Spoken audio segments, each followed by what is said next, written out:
Yeah, my name's Adem Carroll with Burma Task Force, Justice for All, and I came late because there was another panel at the same time on Islamophobia, which is also not unrelated, certainly as we see how certain leaders and politicians and media are responding to the prospect of Syrian refugees.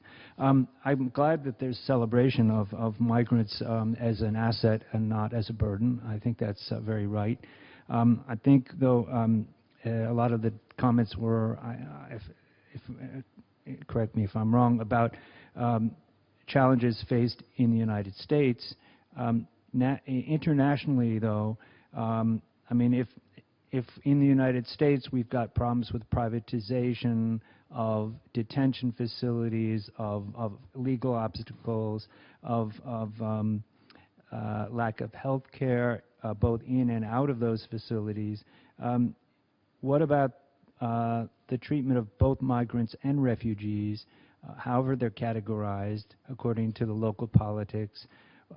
In other nations, we see trafficking, we see the suffering of the Rohingya Muslims, and other groups that are displaced by the hundreds of thousands around the world. So how do we see, and I think we should name countries and regions. Maybe this is something that Ms. Lemma could address,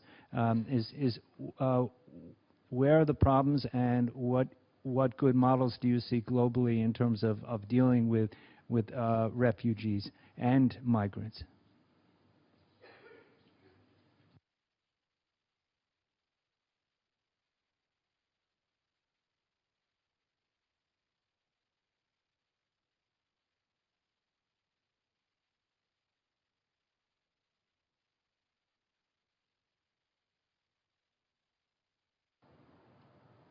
Sorry about that.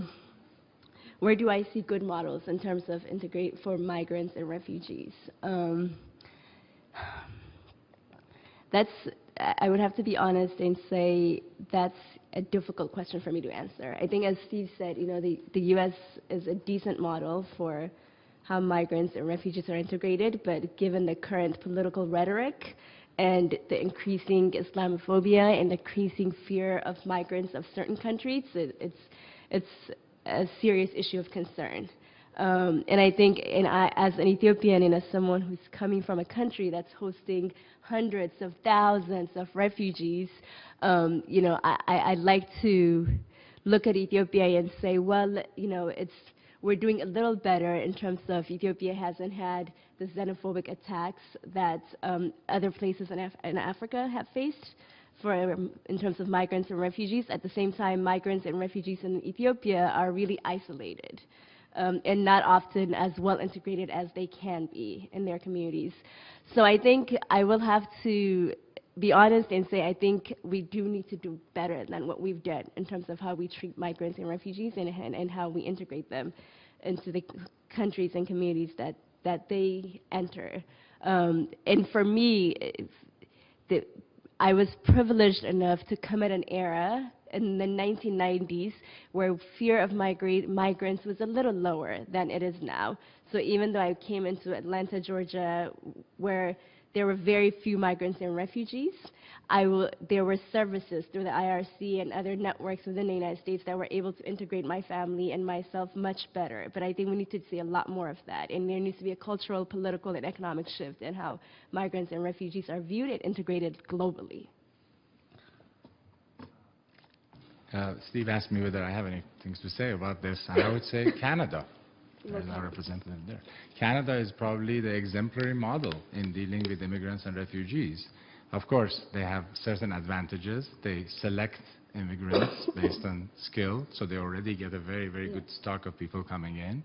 But at the same time, they facilitate the naturalization, which Steve talked about, of immigrants very successfully. And also, they celebrate cultural pluralism and multiculturalism. So we would do very well if we looked up to the neighbors in the north. Other questions, please?